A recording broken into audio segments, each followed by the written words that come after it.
সুপ্রিয় শিক্ষার্থীরা, তোমরা সবাই কেমন আছো? আশা করি ভালো আছো, বাসায় আছো এবং সুস্থ আছো। সবাই স্বাস্থ্যবিধি মেনে চলছো। এখন যেহেতু শীতকাল, সেহেতু একটু বেশি সতর্কতা সাবধানতার সাথে থাকতে হবে, তাই না? তো আমি আশা করছি সবাই স্বাস্থ্যবিধিগুলো ভালোভাবেই মেনে চলে সুস্থ আছো। আমি আজকে তোমাদের দ্বিতীয় শ্রেণীর গণিত বিষয়ে পাঠদান করব। তোমাদের গণিত বইয়ের সিলেবাস শেষ হয়ে গেছে। তারপর আমি তোমাদের অধ্যায় 7 সম্পর্কে আলোচনা করবো, যে তোমরা কেমন বাসায় অনুশীলন করেছো বা মনে রেখেছো। তো আমি আজকে তোমাদের দেখো গণিত বইয়ের অধ্যায় 7 বাংলাদেশি মুদ্রা ও নোট এই সম্পর্কে আলোচনা করবো। বাংলাদেশি মুদ্রা ও নোট এই সম্পর্কে আজকে আমরা আলোচনা করব। তার আগে আমরা একটু বলবো যে টাকা পয়সা কখন তোমাদের লাগে, তাই না? তোমরা যখন কেনাকাটার ক্ষেত্রে লাগে, তোমরা যখন আমার সাথে বাজারে কিছু কেনাকাটা করতে যাও দোকানে, তখন হয়তো তোমার কোনো জিনিস পছন্দ হয়ে গিয়েছে, তখন যদি তুমি সেটা কিনতে চাও, তোমাকে কিন্তু সেটা টাকা দিয়ে কিনতে হবে, তাই না? এই জন্য কিন্তু একটু টাকা পয়সা এগুলোকে একটু চিনতে হবে ভালো করে, তাই না? আবার তুমি যেহেতু দ্বিতীয় শ্রেণীতে উঠে গেছো, যোগ বিয়োগ গুণ ভাগ এগুলো মানে হিসাবটাও বেশ ভালোই শিখে গেছে, তাই না? যখন হয়তো ক্যান্টিন থেকে কোনো খাবার খেতে ইচ্ছা করছে, বিস্কিট বা চকলেট, তখন কিন্তু তুমি যখন কিনতে যাও তোমাকে কিন্তু টাকা দিয়ে কিনতে হয়, তাই না? এই জন্য তোমার টাকা পয়সাগুলোকে ভালো করে চিনতে হবে, হিসাবগুলোকে জানতে হবে। আমি তোমাদের আজকে কিছু মুদ্রা নোট এগুলো দেখাবো। চলো তাহলে দেখি।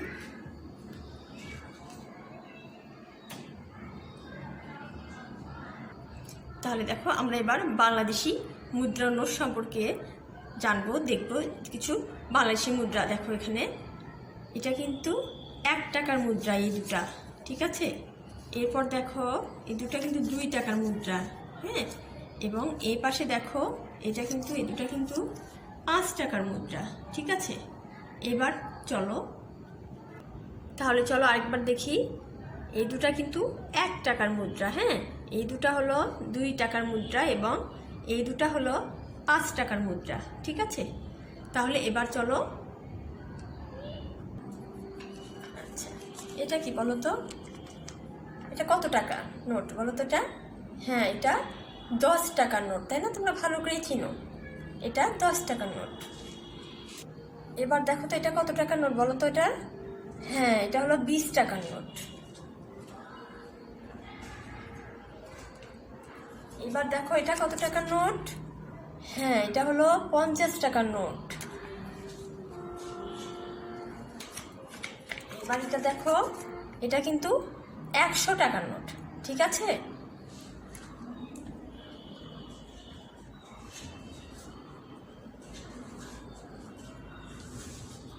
এবার আমরা এই যে 10 টাকা দেখবো। দেখো এই 10 টাকার মধ্যে কিন্তু কি 10 টাকা কি হবে? 10, 5-এর সাথে 5 যোগ করলে কিন্তু 10 হয়, তাই না?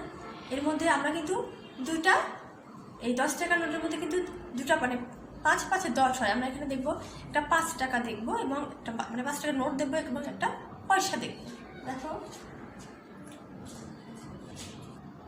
দেখো এই 10 টাকা ভাঙলে পরে এর মধ্যে কিন্তু দেখো একটা 5 টাকার নোট এবং একটা 5 টাকার কয়েন, অর্থাৎ দুটা 5 টাকা আছে, তাই না? একটা 5 টাকার নোট এবং একটা 5 টাকার কয়েন, ঠিক আছে?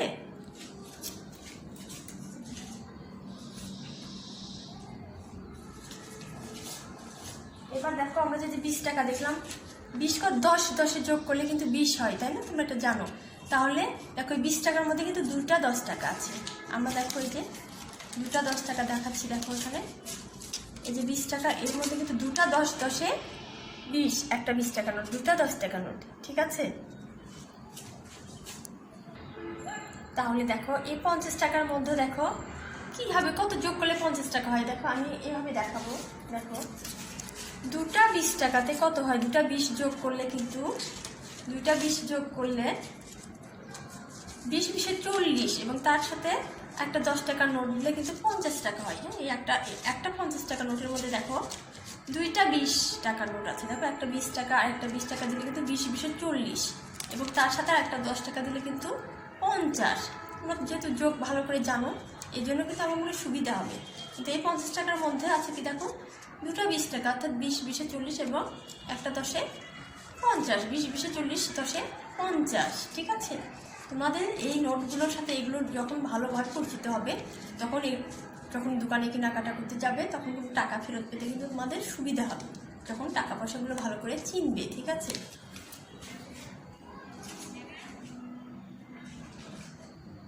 আবার দেখো 100 টাকার নোট আমরা দেখেছি, এখানে কিন্তু 100 টাকার মধ্যে কিন্তু দুটো 50 টাকা আছে। কী হবে দেখো, দুটো 50 যোগ করলে কিন্তু 100 টাকা হয়, তার দুটো 50 টাকা যোগ করলে, তো দুটো 50 যোগ করলে কিন্তু 100 টাকা হয়। হ্যাঁ, তাহলে 100 টাকার মধ্যে কিন্তু দুটো 50 টাকার নোট আছে, মানে 50 50 যোগ করলে কিন্তু 100 হয়, ঠিক আছে।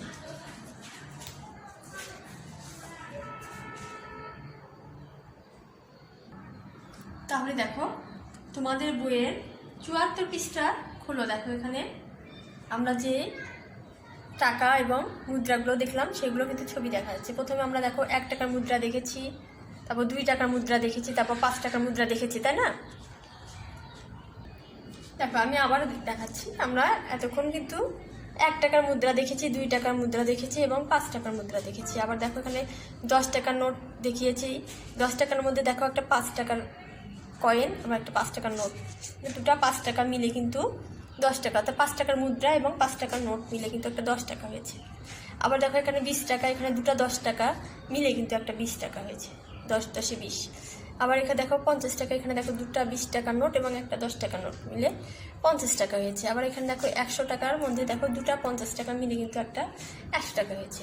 আবার দেখো যে 2 টাকার নোটের 5টে দিয়েও কিন্তু 10 টাকা হয়, ঠিক আছে, আমরা সেটা জানি। তো আমরা এবার চলো তোমাদের বইয়ের 75 পৃষ্ঠায় দেখো আমরা একটা সমস্যা দেখব, যে ইভা 32 টাকায় 1 হালি ডিম, 30 টাকায় 1 প্যাকেট চানাচুর এবং 6 টাকায় কিছু বিস্কুট কিনলো, সে বাজারে কত টাকা খরচ করলো। তা আমরা যে প্রথমে তোমাদের যেমন বুঝালাম যে কোনো কিছু কেনাকাটা করতে গেলে দোকানে বা বাজারে গেলে কিন্তু টাকা পয়সা দিয়ে কিনতে হয়, তাই না। এই জন্য তোমাদের এই টাকা এবং মুদ্রা যখন ভালো করে চিনবে সেটার বিনিময়ে কিন্তু তোমাদের কিছু কেনাকাটা করতে সুবিধা হবে, ঠিক আছে। চলো আমরা এই গণিতের সমস্যাটা একটু বোর্ডে দেখি। তাহলে দেখো গণিতের সমস্যাটা আমি একটু করছি। ইভা 32 টাকায় 1 হালি ডিম, 30 টাকায় 1 প্যাকেট চানাচুর এবং 6 টাকায় কিছু বিস্কুট কিনলো, সে বাজারে কত টাকা খরচ করলো, তাই না। তাহলে দেখো ডিম কিনলো 32 টাকায়, মানে 1 হালি ডিম কিন্তু সে 32 টাকায় কিনেছে। তারপর দেখো 1 প্যাকেট চানাচুর সে কিন্তু কিনেছে 30 টাকায়, হ্যাঁ, চানাচুর কিনলো 30 টাকায় এবং 6 টাকায় কিছু বিস্কুট কিনলো কিন্তু 6 টাকায়। দেখো তাহলে 32 টাকায় 1 হালি ডিম, 30 টাকায় 1 প্যাকেট চানাচুর এবং 6 টাকায় কিছু বিস্কুট কিনলো। এখন আমরা তাহলে সবগুলো টাকা যোগ করি, হ্যাঁ, তাহলে বোঝা যাবে যে মোট সে কত টাকা খরচ করলো, ঠিক আছে। তাহলে আমরা যোগগুলো করে ফেলি। দেখো এখানে এ পাশে কিন্তু এককের অঙ্ক, এ পাশে দশকের, তাই না। তাহলে আমরা একটু যোগ করি সরাসরি। দেখো 2 একক এবং 6 একক। তাহলে এখানে দেখো এই পাশে আমরা দেখি, দেখো 6, তারপর 0, তারপর 2 আছে, তাহলে 6-এর সাথে আমরা 2 যোগ করি, যেহেতু 0-এর সাথে 6 যোগ করলে কিন্তু 6ই হয়, তাহলে 6-এর সাথে আমরা 2 যোগ করি, 6 সঙ্গে 2 যোগ করলে কিন্তু 8 হয়, তাহলে 6 7 8 সে 8। এবং এখানে দেখো এই পাশে অর্থাৎ দশক পাশে দেখো 3-এর সাথে 3 যোগ করলে কত হয়, 3 4 5 6, 3-এর সাথে 3 যোগ করলে কিন্তু 6 হয়। তোমরা যেহেতু যোগের অঙ্কটা ভালো করে জানো, এর আগে করেছো, আমার মনে খুব ভালোভাবে বুঝতে পেরেছো। তাহলে ডিম কিনলো, দেখো 1 হালি ডিম কিনেছিল 32 টাকায়, চানাচুর কিনেছিল 1 প্যাকেট 30 টাকায় এবং কিছু বিস্কুট কিনেছিল 6 টাকায়। সবগুলো টাকা যোগ করলে আমরা পেলাম 68 টাকা, অর্থাৎ সে মোট খরচ করলো 68 টাকা, অর্থাৎ সে বাজারে 68 টাকা খরচ করলো। আচ্ছা, আমরা চলো তো এই 68 টাকা একটু আমরা এইভাবে নোটের মাধ্যমে একটু দেখি। তাহলে দেখো 68 টাকা আমরা কীভাবে বের করবো। দেখো প্রথমে 50-এর সাথে 10 যোগ করলে কত হয়, 60, তার সঙ্গে 5 যোগ করলে 60-এর সাথে 5 যোগ করলে 65, তার সাথে 2 যোগ করলে 65, 66, 67, 68, আরেক টাকা দিতে হবে, তাই না। তাহলে আরেক টাকা দিলে হলো 68। তাহলে দেখো 50 10-এর 60-এর সঙ্গে 5 যোগ করলে 65, 65-র সঙ্গে 2 যোগ করলে কত হয়, 66, 67 দাও, আর এক টাকার কয়েন দিয়ে দাও, 68 হয়ে গেল। ঠিক আছে, আমরা দেখো টাকা পয়সার মাধ্যমে কিন্তু এটা আমরা দেখলাম, এবং যোগটা তো তোমরা ভালো করে বুঝতেই পারছো। এবার আমরা 2 নম্বর গণিতের সমস্যায় যাব এবং সমাধানটা করব। 2 নম্বর গণিতের সমস্যাটা দেখো। রাজু 16 টাকা ছিল এবং তার বাবা তাকে আরও 20 টাকা দিলেন। রাজু একটি দোকানে গেল এবং 32 টাকায় টাকা দিয়ে খাতা কলম কিনল। তার কাছে কত টাকা রইল? এখানে দেখো আমরা গণিতের সমস্যাটা পড়ি, তারপর সমাধান করব। 2 নম্বর দেখো গণিতের সমস্যা। রাজুর 16 টাকা ছিল এবং তার বাবা তাকে আরও 20 টাকা দিলেন। রাজু একটি দোকানে গেল এবং 32 টাকা দিয়ে খাতা ও কলম কিনল। তার কাছে কত টাকা রইল? ঠিক আছে, তাহলে এখানে দেখো রাজুর কিন্তু প্রথমে ছিল 16 টাকা, তার বাবা কিন্তু তাকে আরও 20 টাকা দিল, তাহলে বেশি হলো না? টাকাটা কিন্তু 20 টাকার সঙ্গে আরও, মানে 16 টাকার সঙ্গে আরও 20 টাকা হলো, তাহলে কী করতে হবে? এটা কিন্তু যোগ করতে হবে, তাই না? দেখো রাজুর ছিল 16 টাকা, তার বাবা দিলেন 20 টাকা। হ্যাঁ, তাহলে এই দুটো আমরা আগে যোগ করে দেখি কত হয়। দেখো এটা আমরা যোগ করব এখানে, তাহলে দেখো আমরা এটাকে যোগ করব, তাই না? এখানে দেখো এককের ঘর, এখানে দশকের ঘর, তাহলে এবার 6 একক এবং 0 একক কী হবে? 6, এবং এখানে দশক আছে, 1 দশক এবং 2 দশক যোগ করলে কত হয়? 2 এর সঙ্গে 1 যোগ করলে 3, তাহলে রাজুর মোট হলো 36 টাকা। কীভাবে হলো 36 টাকা বলো তো? রাজুর ছিল 16 টাকা, তার সঙ্গে বাবা যেহেতু আরও দিলেন 20 টাকা দিলেন, তাহলে এই 2 টাকা অর্থাৎ রাজুর 16 টাকা এবং বাবা যে 20 টাকা দিলেন, এই 2 টাকা মিলে অর্থাৎ 20 আর 16 টাকা মিলে হলো মোট টাকা হলো 36 টাকা। ঠিক আছে, তাহলে এখন কি করলো? রাজু একটা দোকানে গেল, ঠিক আছে, এবং 32 টাকা দিয়ে খাতা ও কলম কিনলো। তার কাছে কত টাকা রইল? তাহলে রাজুর মোট টাকা, তাহলে আমি আবার বলছি দেখো, তাহলে রাজুর মোট টাকা হলো 36। কী হবে মোট টাকা হলো 36? যেহেতু রাজুর টাকা ছিল 16, তার বাবা আবার টাকা দিল 20 টাকা, অর্থাৎ দুজনের টাকা, হ্যাঁ, অর্থাৎ 16 টাকা এবং 20 টাকা মিলে মোট টাকা হলো রাজুর 36 টাকা। তাহলে সেই রাজুর মোট আছে 36 টাকা, এবং সে এই 32 টাকা দিয়ে খাতা ও কলম কিনলো। যে খাতা ও কলম কিনলো সেটা কিন্তু 32 টাকা দিয়ে কিনলো। ঠিক আছে, তাহলে রাজুর টাকা হলো মোট 36 টাকা। হ্যাঁ, মানে 36 টাকা দিয়ে সে কিনতে গেল, তার মধ্যে খাতা ও কলম কিনলো 32 টাকা দিয়ে। তাহলে আমরা এখন বের করবো যে তার কাছে কত টাকা রইল, অর্থাৎ 36 টাকার মধ্যে সে 32 টাকা দিয়ে খাতা কলম কিনলে আমরা তাহলে বিয়োগ করে দেখি সে কত টাকা খরচ করলো, মানে রাজুর কাছে কত টাকা রইল। তাহলে দেখো এখানে এককের ঘর এবং দশকের ঘর, তাহলে আমরা একটু যেহেতু বিয়োগ করব, তাহলে দেখো 6 একক থেকে 2 একক বিয়োগ করব। ঠিক আছে, তাহলে আমরা 2 থেকে 6 গুণে 2, 3, 4, 5, 6, 4। এখানে দশকের ঘরে দেখো 3 আছে, মানে 3 3-এ মিলে যায় 0। ঠিক আছে, দেখো এখানে 3 দশক থেকে 3 দশক বাদ দিলে কি হয়? 0, কি তাই না? সামনে 0 দেওয়া দরকার না, তাহলে আমরা একটা 4 টাকা ধরে নিব। তাহলে এই রাজুর মোট 36 টাকা থেকে 32 টাকা বাদ দিলে 4 টাকা হবে। তোমরা বুঝতে পারলে যে 36 টাকাটা কীভাবে হলো। প্রথমে রাজুর 16 টাকা ছিল, তখন তার বাবা যখন 20 টাকা দিল, অর্থাৎ 16 এবং 20 টাকা দুজনের টাকা মিলে কিন্তু যোগ করে 36 টাকা হলো, অর্থাৎ রাজুর মোট টাকা হলো 36 টাকা। এবং সে যেহেতু খাতা কলম কিনেছিল 32 টাকা দিয়ে, তাহলে রাজুর মোট টাকা 36 টাকা থেকে আমরা 32 টাকা বাদ দিলাম, তাহলে রাজুর কাছে এখন রইল 4 টাকা। ঠিক আছে, অর্থাৎ দেখো রাজুর মোট টাকা থেকে থাকলো এরকম, আমরা যদি নোট টাকায় দেখি 4 টাকা। ঠিক আছে,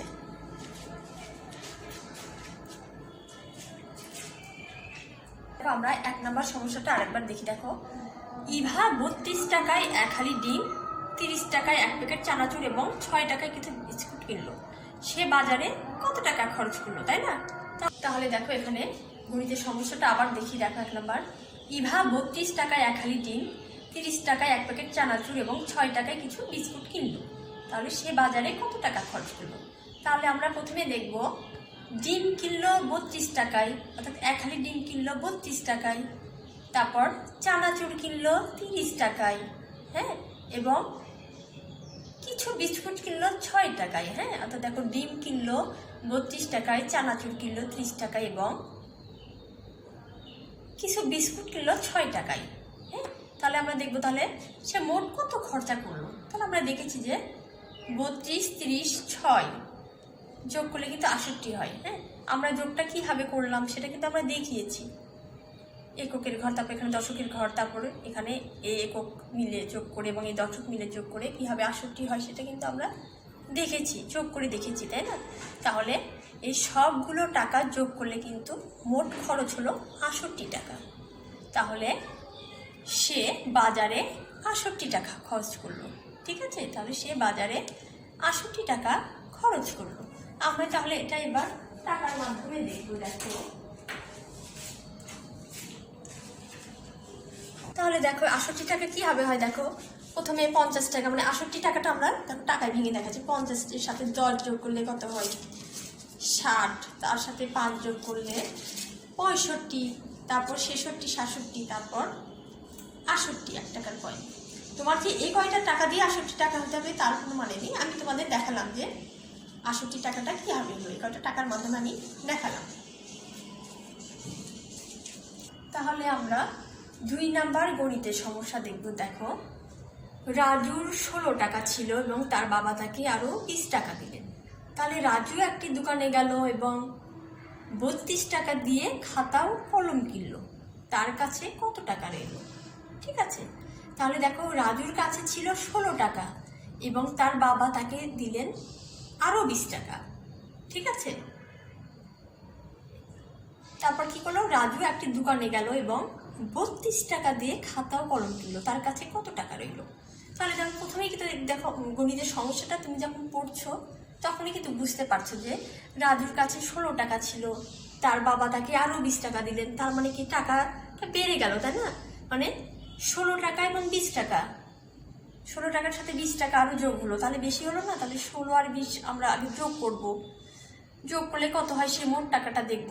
তারপর সে যে তার কাছে 32 টাকা ছিল, সেই টাকা যে খাতা কলম কিনলো, সে তার মোট টাকা থেকে সে 32 টাকা থেকে বাদ দেবো। তাহলে বুঝতে পারবো যে রাজুর কাছে কত টাকা থাকবে। ঠিক আছে, এটা কিন্তু আমার গণিতের সমস্যা আমি দেখিয়েছি। তারপর আবার দেখাচ্ছি। দেখো দেখো রাজুর ছিল 16 টাকা, তার বাবা দিলেন আরও 20 টাকা। তাহলে এই 16 টাকা এবং 20 টাকা আমরা যোগ করব। আমরা যোগ করে কিন্তু দেখেছি প্রথমে 16 টাকা এবং 20 টাকা যোগ করলে কত হয়? 36 টাকা। তাহলে রাজুর মোট টাকা কিন্তু 36 টাকা হলো না? রাজুর যে 16 টাকা ছিল, বাবা 20 টাকা দিলেন, এই 16 টাকা 20 টাকা মিলে হলো কিন্তু 36 টাকা। এখানে দেখো আমরা লিখেছি যে রাজুর মোট টাকা আছে 36 টাকা। ঠিক আছে, এখন রাজু যেহেতু দোকানে যে খাতা কলম কিনলো, তাহলে কত টাকার খাতা কলম কিনলো রাজু বলো তো? হ্যাঁ, 32 টাকার খাতা কলম কিনলো। তাহলে সে খাতা কলম কিনলো 32 টাকা। তাহলে আমরা দেখবো যে রাজুর যে মোট টাকা 36 টাকা ছিল, সেখান থেকে সে কেনাকাটা করলো, খাতা কলম কিনলো 32 টাকা। সেই মোট 36 টাকা থেকে 32 টাকা আমরা বিয়োগ করবো। আমরা কিন্তু সেটা বিয়োগ করে দেখিয়েছি। দেখলাম যে 36 টাকা থেকে 32 টাকা বিয়োগ করলে পরে হয় 4 টাকা। এই 4 টাকাই রাজুর হাতে রইল। ঠিক আছে, তাহলে আমরা দেখবো যে রাজুর মোট টাকা আছে 36, খাতা ও কলম কিনলো 32 টাকায়। তাহলে 36 টাকা থেকে 32 টাকা বিয়োগ করলে পরে হবে 4 টাকা। তাহলে রাজুর কাছে রইল 4 টাকা, অর্থাৎ এই টাকার রাজুর কাছে রইল, অর্থাৎ রাজুর কাছে 4 টাকা রইল। ঠিক আছে, আমার মনে হয় তোমরা গণিতের সমস্যাটা বুঝতে পেরেছো। ঠিক আছে,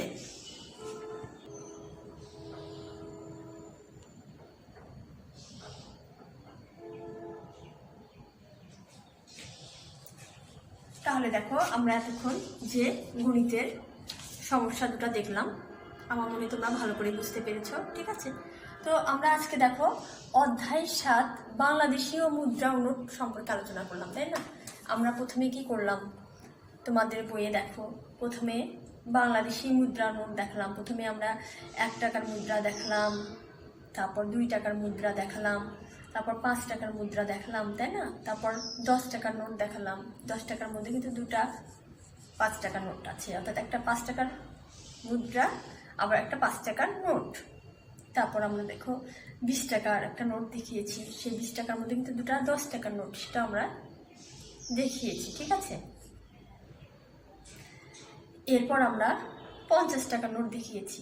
50 টাকার মধ্যে দেখো আমরা 2টা 20 টাকার নোট এবং একটা 10 টাকার নোট। দেখো 2টা 20 টাকা 10 টাকার নোট যোগ করলে কিন্তু 50 টাকা হয়। 20 20 40, 10 50। আমরা কিন্তু 50 টাকা নোট এবং 2টা 20 টাকা এবং 10 টাকার নোট দেখিয়েছি যে 50 টাকার মধ্যে কিন্তু দুটা 20 টাকা এবং 10 টাকা নোট আছে। তারপর আমরা দেখালাম কিন্তু 100 টাকা নোট দেখিয়েছি। 100 টাকার মধ্যে কিন্তু দুটা 50 টাকার নোট ছিল। হ্যাঁ, অর্থাৎ আমরা দুটো 50 টাকার নোট দেখিয়েছি, যে দুটা 50 মিলে 100তে 50 যোগ করলে 100 টাকা হয়। এইভাবে আমরা কিন্তু বাংলাদেশি মুদ্রা ও নোট সম্পর্কে আমরা জেনেছি, বুঝেছি, তাই না? তারপর আমরা কিন্তু এটার উপর ভিত্তি করে দুটা সমস্যা করেছি, 1 নম্বর সমস্যা এবং 2 নম্বর সমস্যা। 1 নম্বর সমস্যা এবং 2 নম্বর সমস্যাটা করেছি, সেটার আমরা সমাধান করেছি, বোর্ডেও আমরা দেখিয়েছি। আমার মনে হয় তোমরা সেটা বুঝতে পেরেছ।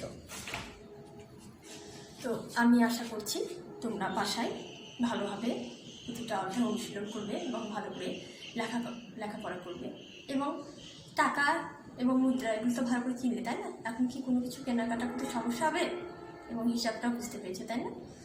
তো যাই হোক, তোমরা বাসায় ভালো করে লেখাপড়া করবে, মনোযোগের সাথে সুন্দর থাকবে এবং বাবা মার কথা মেনে চলবে। সবাইকে ধন্যবাদ জানিয়ে এখানে শেষ করছি।